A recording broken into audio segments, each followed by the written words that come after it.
Ang atin pong paksa na pag-uusapan ay masusumpungan po natin dito sa aklat ng Isaiah chapter 41 verse 10. Very familiar scripture na sinasabi po ng talatang ito, "Fear thou not, for I am with thee.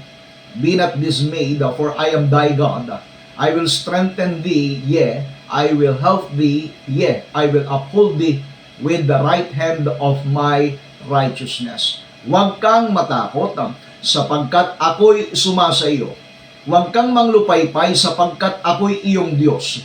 Aking palalakasin ka, oo, aking tutulungan ka, oo, aking aalalayan ka ng kanang kamay ng aking katwiran. Napakagandang salita ng ating dakilang Panginoon. Full of encouragement. Unang binanggit niya, huwag kang matakot. Anong dahilan? Sapagkat ako'y sumasa iyo. Sumunod, huwag kang manglupaypay. Huwag kang ma-discourage, ika nga. Huwag kang panghinaan ng loob, kapatid. Bakit? Sapagkat ako'y iyong Diyos. Kapag kilala mo ang Diyos na iyong pinaglilingkuran, hindi ka dapat panghinaan ng loob. Gaano man kabigat, gaano man po ang iyong pinagdadaanan sa mga oras na ito, hindi ka dapat panghinaan ng loob kung kilala mo ang Diyos na iyong pinaglilingkuran. Sabi po ng talata, aking palalakasin ka.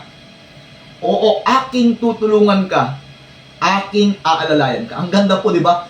Palalakasin ka, tutulungan ka, aalalayan ka ng kanang kamay ng kanyang katwiran. Ngayong gabi, ito po yung ating paksa na pag-uusapan na sabi nga po natin, nasa caption po ng ating pag-aaralan, yung atin pong subject na ito, na kung saan nawa sa gabi pong ito ay maging blessing po sa atin na gamitin instrumento ng Panginoon upang abutin yung atin pong mga pangangailangan sa spiritual na aspeto. Ngayong gabi, pag-usapan po natin ang subject, dyan din po sa verse na binasa natin, huwag kang matakot, kasama mo ang Diyos. Huwag kang matakot, kasama mo ang Diyos. Now, ngayong gabi, pag-usapan po natin to dahil alam po ninyo, marami po kasing mga dahilan bakit ang tao ay nakakaramdam po ng takot. Nakakaramdam ng pangamba, nakakaramdam po ng pagkadismaya. Especially nowadays, kapag ka manonood ka ng balita, madidisappoint ka dahil sa mga nangyayari pong, kumbaga, nagiging unstable na yung atin pong mga, kumbaga, dapat nakikita natin na nagpapatakbo ng batas. Nakikita natin parang wala na pong maayos na direksyon. Kapag titinan mo yon, talagang mangangamba ka, matatakot ka, o kaya naman panghinaan ka ng loob. Dahil yung ine-expect mo, hindi naman nagkaroon ng katuparan. Yung dapat na makita doon sa mga nasa paglilingkuran, makikita natin na, kumbaga, nakakaladkad sa tinatawag po nating kahiyan. At isa pa po sa nakakalungkot na pangyayari, na nakikita natin even sa tinatawag po nating mga posting sa social media. Kahit nga po yung pangalan po ng Diyos, kahit nga po yung salita ng Diyos, nasasalaula na sa panahon pong ito. Kumbaga, pag titingnan natin sa social media, pag binabanggit yung Diyos, lalo when so-called politics, talagang ito ay masyadong nakukompromiso na. Yan sabi po ng Panginoon, di ba, sa 10 utos, huwag mong babanggitin ang pangalan ng Panginoon mong Diyos nang walang kabuluhan. Ngayon, very rampant, nakikita natin, ginagamit yung pangalan po ng Diyos sa mga walang kabuluhang mga usapin. Kumbaga, ikinukunik. Kumbaga, idinadamay doon sa usapin na hindi naman dapat madamay. Now, ito pong mga bagay na ito yung mga isa sa dahilan ng tinatawag nating nagiging tendency upang matakot ang isang tao, upang mangamba, manglupaypay. Andyan din po yung problema sa pamilya. Andyan din po yung kakulangan sa kabuhayan. Andyan din yung karamdaman. Yan po yung mga ilan sa pinagmumula ng takot ng pangamba o panglulupaypay. Meron pa po yung pag-aalala sa kinabukasan, ano kayang future ang mangyari sa akin, sa aking pamilya. Ano kayang magiging future namin. Yan yung nagbibigay ng pangamba. At the same time, yung laban po na tahimik na iyong dinadala. Meron po kasi yung tinatawag na silent battle. Meron kang pinagdadaanan sa oras na ito, meron kang labanan na tanging ikaw at ang Diyos lang nakakalam at hindi mo pinapaalam sa iba. yan po yung nagdudulot ng takot eh. Yan po yung nagdudulot ng pangamba. Marami po tayong mga kaibigan, marami tayong mga kakilala, na bagamat strong ang kanilang personality, bagamat sila po ay pagtitingnan mo talagang hindi mo makikita yung kanilang panlulupaypay, panghihina, pero deep inside, meron po silang tahimik na labanan na dinadala. At alam niyo po, yan po yung challenge sa panahon po natin ito. Now, sa kabila po nitong mga pangamba, takot na maaring kinakarap natin, nais ipaalala sa iyo ng Diyos, sa atin, sa ating lahat, yung kanyang pangungusap. Ano po yun? Huwag kang matakot sapagkat ako'y sumasa iyo. Wow! Napakagandang pangako, napakagandang salita. Alam po ba ninyo yung salita pong huwag kang matakot ilang beses na po natin na-mention po dito sa program, pero gusto ko pong ulitin. Yung phrase na huwag kang matakot, ito pong statement na fear not, o do not fear. It was mentioned 365 times in the Bible. 365 beses na binanggit sa banal na kasulatan. At alam po ba ninyo, isa po sa nakakapagbigay na encouragement, sa isang taon, meron tayong 365 and 1/4 days. 365 days meron tayo sa isang taon. Ibig sabihin, kung meron pong 365 times na binanggit sa Biblia na huwag kang matakot, ibig lang sabihin po niyan, sa bawat umaga na ikaw ay magigising, ang unang bungad pa lang sa iyo ng Panginoon, pagmulat ng iyong mata, sinasabi kagad ang message ng Panginoon, anak, huwag kang matakot. Ano man yung problema mo, ano man yung kinakarap mo, ano man yung pinagdadaanan mo, ano man po yung mga bagay na yung harapin, huwag kang matakot. Everyday po yan, dahil 365 times binanggit sa Biblia yung salitang huwag kang matakot. At araw-araw, meron pong message ang Panginoon sa atin, huwag kang matakot. At isa po sa panghawakan natin na dahilan bakit hindi tayo dapat matakot, ang sabi yan, sapagkat ako'y sumasayo. Alam mo po, pag naintindihan mo yung pangako yan, sapagkat ako'y sumasayo, hindi ka lang basta nakasandal sa pader. Hindi ka lang basta, kumbaga, ay para bagang ang iyong pinanghawakan ay kung sino lang. Kundi, ang pinanghawakan mo ang Panginoong Diyos. Sabi yan, sapagkat ako'y sumasayo. Now, samahan po ninyo ako sa loob po ng ilang mga minuto na pag-usapan po natin ito pong napakagandang mensahe na atin pong bibigyan po ng pansin. Now, bakit marami pong natatakot? Now, natural po, bilang tao, natural lamang po yung takot. Nandyan po yung takot kasi tayo po ay, we have limitations, we have weaknesses. Bilang tao talagang normal na meron tayong pakiramdam na natatakot. Wala naman pong taong walang takot Lahat po yan, somewhere along the way, kahit gaano katapang yung tao na yan, tandaan nyo po, meron pong takot pa rin sa loob niyan. Now, tandaan natin, natural lamang po yung takot, natural lamang po matakot yung tao. Now, natatakot po tayo kapag una, hindi natin alam yung mangyayari. Kumbaga ikaw ay blind ka Wala kang idea anong mangyayari sa darating na mga panahon. Matatakot ka talaga kasi nga wala kang kontrol. Sunod, bukod doon sa hindi mo alam yung mangyayari, nawawalan tayo ng kontrol o kaya kapag pakiramdam natin, nag-iisa tayo. Kapag nandun ka sa uncontrollable situation at ang pakiramdam mag-isa ka na lang, ang pakiramdam mo ay you against the world, ikaw laban sa mundo. Yan po yung mga pakiramdam na alam po ninyo, nakakaranas mo ng depression, nakakaranas mo ng anxiety. Kumbaga, ang battle mo ay ikaw versus all. Laban mo ay ikaw, laban sa mundo. Yan po yung mabigat na ang pakiramdam mo kasi ay mag-isa ka na lang. Ngunit ang takot ay maari pong magpahina ng pananampalataya. Tandaan niyo po mga kapatid at mga kaibigan, the opposite of faith is fear. Ang kabaliktaran ng pananampalataya ay takot. Kapag andyan po yung presensya ng takot, nawawala yung pananampalataya. Pero kapag andun po yung pananampalataya, yung takot ay kaya itong palayasin. Take notice, noong nakalakad si Pedro sa ibabaw ng tubig, tama yung kanyang focus, nakafocus siya sa Panginoon, nakalakad siya sa ibabaw ng tubig, wala yung kanyang takot. Pero, nung makita niya yung lakas ng hangin at yung alon, nabaling yung kanyang atensyon dun sa alon, natakot siya at yun ang naglubog sa kanya. So, ibig sabihin mga kapatid, mga kaibigan, ang takot, yan po yung maglulubog sa iyong sitwasyon. Papalubugin ka niyan kapag ka matakot ka. Kaya nga, kapag andun po yung takot, maaring pahinain ito yung ating pananampalataya. Magdulot ito ng labis na pag-alala at manakaw yung kapayapaan. Of course, pag andun po yung pag-aalala, yung labis na pag-aalala, mananakaw talaga yung kapayapaan. Wala ka ng peace eh. Wala ka ng hindi ka na makapag-relax. Palagi ka na ng, yung iyong isipan palaging magulo.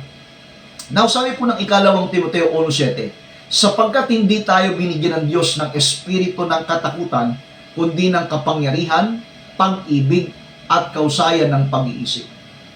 Sinabi po ni Apostol Pablo, hindi tayo binigyan ng espiritu ng katakutan, kundi ang binigay sa atin kapangyarihan, pag-ibig, at kausayan ng pag-iisip. Kaya hindi kalooban ng Diyos, mamalagi ka doon sa takot. Alam po ninyo yung positive na takot, yung godly fear.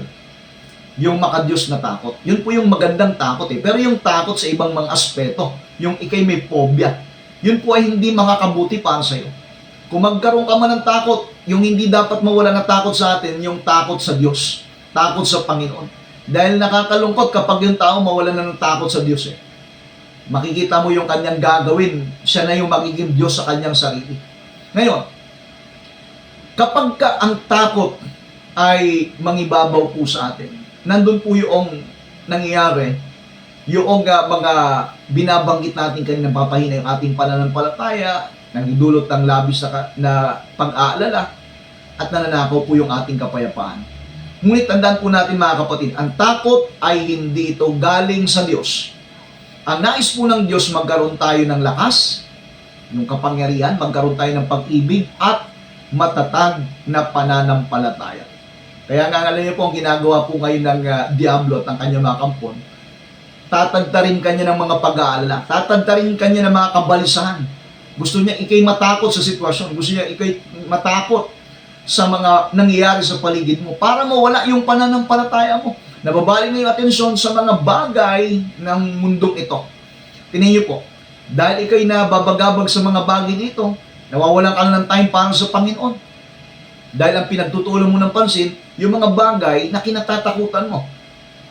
Kumbaga, nagsisikap ka ng gusto para sa sarili mo, para sa pamilya mo, pero na isasantabi mo na yung mahalagang aspeto ng buhay espiritual. Now, ayaw po ng Diyos na manatili ka doon sa takot. Tandaan po natin, yung takot ay hindi galing sa Diyos, kundi ang ipinagkaloob sa atin ng Panginoon, ito po'y kapangyarihan, pag-ibig, kausayan ng pag-iisip. Now, kapag sobrang ating takot, nakakalimutan natin ang kabutihan ng Diyos. Kasi nga, na-overpower po ng takot eh. Diba, nawawala na yung mga magandang bagay na ginawa ng Diyos sa buhay mo. Nawawala na yung patutuo mo na ang nangibabaw na yung takot, yung pangamba sa buhay mo. Nawawala na rin yung pag-asa. Kapag nandun kayong takot, nawawala ka na ng pag-asa. Sabihin mo, kaya ko ba ito? Ma-overcome ko ba ito? Kumbaga sasabihin, nakakapayak nito Lord. Alam mo yan, yung mga ganyang bagay, kapag ikay talagang ma-overwhelm ka ng takot, nawawala talaga yung pag-asa mo eh. At yun ang ginagawa ngayon ng Diablo sa panahon po natin ito. Talagang binobombard ng gusto yung ating isipan, yung ating puso, ng mga bagay na inaalis niya yung ating focus, yung ating atensyon sa ating pong Panginoon. At tayo po ay, kumbaga, ginugumo ng gusto, ng labis na pag-aalala. Minsan, ito po yung nagiging conflict pa. Kapag ando po yung sobra yung ating takot, minsan sumusuko tayo kaagad. Yan po yung negatibong epekto ng sobrang takot. Nakakalimutan natin ang kabutihan ng Diyos, nawawala yung ating pag-asa, at minsan sumusuko tayo agad.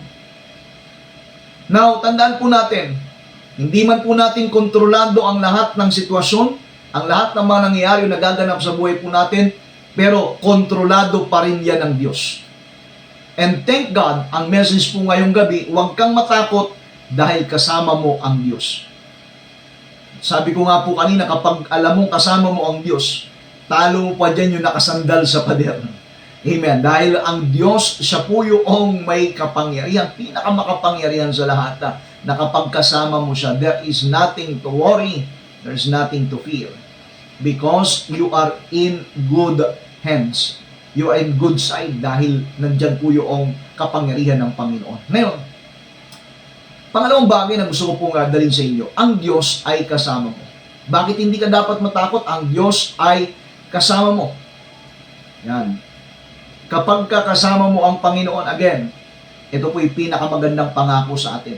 Isa sa pinakamagandang pangako ng Diyos ay hindi tayo iiwan. Yung pangako niyan Hindi tayo iiwan, hindi tayo pababayaan. Ang sabi po ng Deuteronomio chapter 31 verse 6, magpakatatag kayo at laksanin niyo ang inyong loob, sapagkat ang Panginoon mong Diyos ay kasama mo, hindi kanya iiwan ni pababayaan man. Wow! Di ba napakagandang pangako? Ang sabi po ng talata, magpakatatag kayo. Tatagan mo kapatid, kung meron kang katabi ngayon nanonood, sabihin mo sa kapatid mo, sa katabi mo, sabihin mo, tatagan mo kapatid. Magpakatatag kayo at laksan ninyo ang inyong loob. Yan po yung part natin Tatagan mo, laksan mo loob mo kasi nga meron talagang may mga iba't ibang level, iba't ibang antas ng hangin ng bagyo ng pagsubok. Di ba kung bagyo nga ang pag-uusapan, may signal number 1, may signal number 2, signal number 3, number 4, at meron pong super typhoon. Iba-iba po yung level niyan, pero meron tayong dapat na gagawin. Ano yun? Magpakatatag tayo kapatid at laksan natin ang ating loob. Tatagan natin. Laksan natin ang ating loob. At ito po yung magandang bagay, sapagkat ang Panginoong Diyos kasama mo. Hindi kanya iiwan, hindi kanya pababayaan. Purihin ang ating Panginoon. Napakalaga ng presensya ng Diyos sa buhay natin. Napakalaga ng Panginoon na kasama natin. Dahil maaring iwan ka ng tao, maaring iwanan tayo ng tao, maaring iwanan tayo ng inaakala nating best friend natin o kakaibigan natin, maaring iwan tayo ng tao, maaring talikuran tayo ng ating mga kaibigan, o maaring mabigo tayo sa buhay. Ngunit ang Diyos ay nananatiling tapat sa kanyang pangako. Ang Diyos ay hindi nang iiwan kailanman. Alam niyo po ang tunay na kahulugan, ang tunay talagang realidad. Hindi po nang iwan ng Diyos, ang nang iwan po ay ang tao. Hindi po nang iwan ng Diyos, kapatid. Maaring tao ang nakakalimot. Maaring talikuran ka ng kaibigan mo.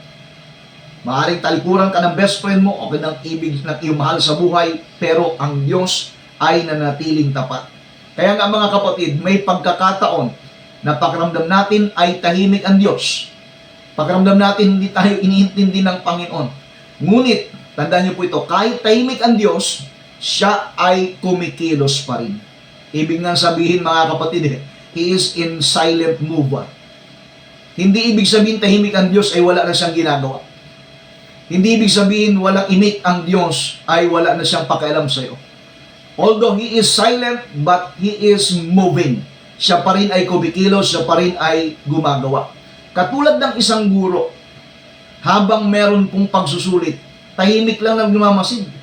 Ano po, during our testing, ang Panginoon tahimik lang Kasi parang nasa pagsusulit tayo. Sa panahon na may pagsusubok, kung paano ang guro tahimik, ganon din po ang Diyos Sa panahon ng pagsusulit, tahimik yung mga teacher. Sa panahon ng pagsusubok sa buhay natin, tahimik lang ang Panginoon, pinagmamasdan tayo, pero siya ay kumikilos. Kaya kung ikaw ay pagod, ikaw ay umiiyak, o nawawala ng pag-asa, ito po yung naisabihin sa iyo ng Diyos. Again sa lahat po na napapagod, sa lahat po ng umiiyak ngayon, sa lahat po ng nadidepress, sa lahat po ng may anxiety, sa lahat po may mga tinatawag nating problema sa puso at isip na matagal nang iniinda, ito yung mensahe ng Diyos sa iyo. Anak, kasama mo ako. Yan ang message ng Panginoon sa iyo. Anak, kasama mo ako, sabi po ng Panginoong Diyos. Kaya hindi ka dapat mawalan ng pag-asa. Kapag naintindihan natin ang napakagandang message na tinatalakay natin ngayong gabi, gagaan yung ating pakiramdam. Magkakaroon ka ng tinatawag nating ng kapayapaan sa puso mo, magkakaroon ng ease ang burden na iyong dinadala. Dahil Hindi naman po kalooban ng Diyos na manatili yung struggle mo na yan. May struggle talaga. Meron talaga tayong dadaanan na valley of the shadow of death. Place of troubles, place of problems. Dadaan talaga tayo dyan. Hindi naman tayo exempted dyan eh. Dadaan tayo dyan. Pero kapatid, daanan lang natin yung mga troubles niyan. Huwag kang tatambay dyan. Huwag kang manatili dyan. Kasi pag nanatili ka dyan, mamamatay ka dyan. Alam niyo po yung valley of the shadow of death? Ang setup po nun, yun ay good place for ambushments. Kasi pag valley of the shadow of death, yung pong valley, ang ibig sabihin, space between two mountains. Isang patag na dako na mababang lugar na nasa pagitan ng dalawang bundok. Imagine naglalakad ka doon tapos yung mga kalaban nasa taas. Yan po ay good place of ambushments. Kaya pag ikay tumambay dyan, papatayin ka talaga ng sitwasyon. Papatayin talaga ikaw ng mga kaganapan. Huwag ka tatambay dyan, dumaan ka lang. Dahil pagka ikaw ay nakadaan dyan, sabi nga po ng aklat ng Psalms 23, though I walk through the valley of the shadow of death, I will fear no evil, for thou art with me, thy rod and thy staff, they comfort me. Verse 5, thou preparest a table before me in the presence of my enemies. Yung ipinaganda ako, Panginoon, ng lamesa ng pagpapala sa harapan ng aking mga kaaway. Pagkatapos mong madaanan yung troubles, pagkatapos mong malampasan yung mga pagsubok, kapatid, susunod yan pagpapala. Kapatid, meron tayong struggle na pinagdadaan, pero huwag kang manatili sa struggle, huwag kang manatili sa problema, huwag kang manatili sa pagsubok. Daanan mo lang. At pag ikaw ay nakalampas, ang susunod dyan ay pagpapala. Susunod dyan biyaya mula sa ating dakilang Panginoon. Kaya sana nararamdaman po ninyo yung akin pong itinuturo ngayong gabi, dahil alam ko po meron pong kinakausap ngayon atin pong Panginoon. Meron pong healing na ginagawa ang Diyos emotionally, spiritually sa bawat nakikinig ngayong gabi. Maaring ngayong gabi may mga umiiyak dahil sila ay naaabot ng presensya ng Diyos. Kapatid, yan ay pangungusap sa iyo ng Panginoon. Huwag mong pigilan yan. Dahil yan ay pagko-comfort sa iyo ng Panginoon. Pinalalakas ka ng Diyos. Pinatatatag ka ng Panginoon. Nais ka niyang ibangon mula sa pagkalugmok. Nais ka niyang ikaw ay makarecover sa iyong pinagdadaanan sa mga panahon pong ito. Tandaan mo, anak. Tandaan mo, kapatid, ang message ng Panginoon sa iyo. Anak, kasama mo ako. Sa iyong pinagdadaanan, maaaring ikaw ay pagod na pagod, umiiyak, na sa ikaw ay nasa panahon para bagang ikay nasa kawalan, hindi mo alam kung ano mangyayari. Kapatid, ang message ng Panginoon sa iyo, anak, kasama mo ako. Yan, para bagang sinasabi, wala kang dapat ikapangamba. Kung sinabi po sa aklat ng awit, though I walk through the valley of the shadow of death, I will fear no evil. Wala akong katatakutang anumang kasamaan. Bakit? Sapagkat kasama kita, Panginoon. Kapag alam mong kasama mo ang Diyos, mga kapatid, ibang usapan yan, dahil sinabi nga ni Paul, if God be with us, who can be against us? Kung ang Diyos ay kasama natin, kung ang Diyos ay kakampi natin, sino ang laban sa atin? Wala pa pong lumaban po sa Diyos na nagtagumpay, kapatid. Tandaan niyo po yan. Again, wala pang lumaban po sa Diyos na nagtagumpay.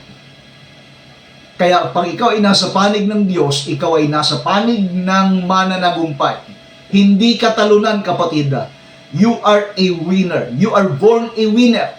Katunayan, ikaw ngayon nagtagumpay sa napakaraming nagunahan para makalabas dito sa mundong ito. Ikaw yung nagtagumpay, ibig sabihin, ikaw yung nanalo. Kaya wag mong ipatalo yung laban mo, kapatid. Nais ng Diyos na ikaw ay manalo. Nais ng Panginoon sabihin sa iyo, anak, kasama mo ako. Now, ito yung tanong. Paano natin lalabanan ng takot? How can we overcome, how can we fight fear? Ano po yung dapat nating gagawin? Number 1, manalangin. Prayer. Pwede po yung i-type dyan, prayer, o kayo manalangin. Pilipos 4:6-7. Huwag kayong mabalisa tungkol sa anumang bagay, kundi sa lahat ng mga bagay sa pamagitan ng panalangin at daing na may pagpapasalamat ay inyong ipakilala ang inyong mga kailangan sa Diyos. Yun po yung salita ng Panginoon sa atin. Ano pong sabi diyan? Huwag kayong mabalisa. Huwag kang ma-stress anumang mga bagay. Anong gagawin natin para hindi tayo ma-stress?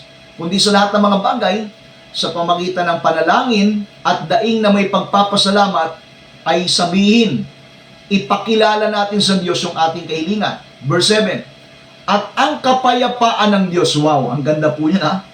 At ang kapayapaan ng Diyos na di masayod ng pag-iisip ay mag-iingat ng inyong mga puso at ng inyong mga pag-iisip kay Kristo Jesus.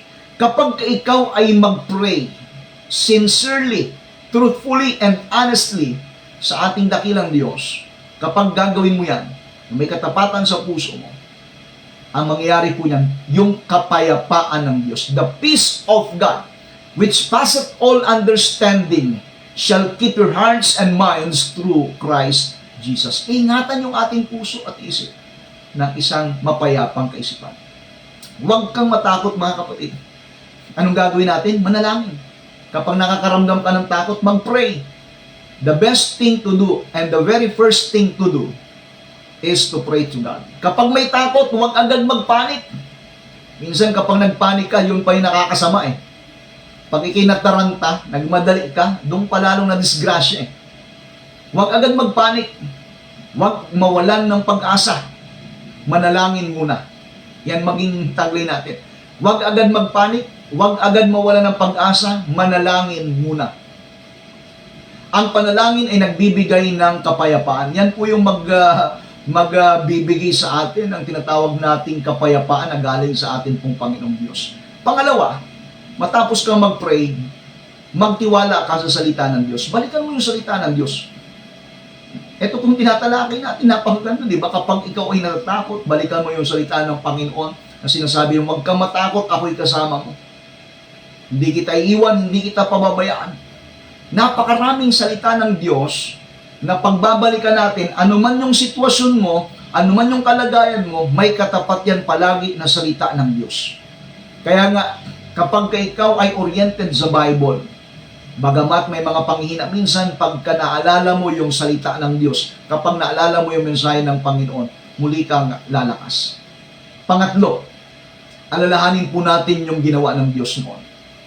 Una, di ba, manalangin. Pangalawa, magtiwala sa salita ng Diyos. Pangatlo, alalahanin. Let us remember the goodness of God which He hath done before. Yung ginawa ng Diyos sa atin noon.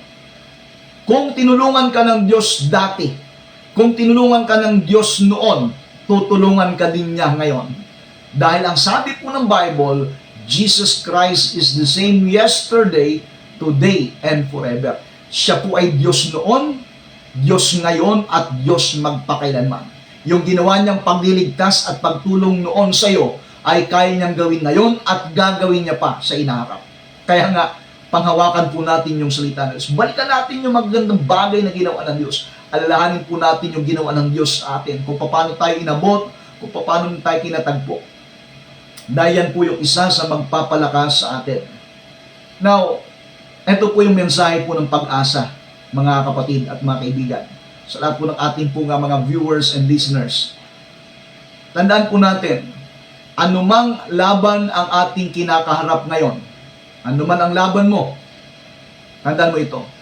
Problema sa pera, maaari may problema ka rin sa karamdaman, sa iyong katawan, maaari may problema ka sa pamilya, maaari may problema ka sa depression, anxiety, hindi ka makatulog, nababagabag ka ng gusto, o kaya meron kang labis na kalungkutan.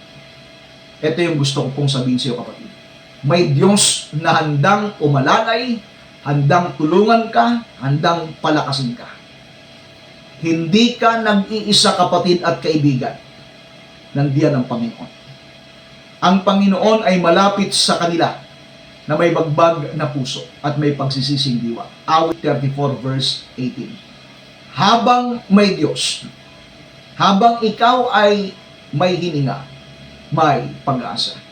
Kaya mga kapatid, sa halip na magpatalo po tayo sa takot, sa halip na ikaw ay magpatalo doon sa iyong nararamdaman, hawakan natin ang mga pangako na ito ng Diyos.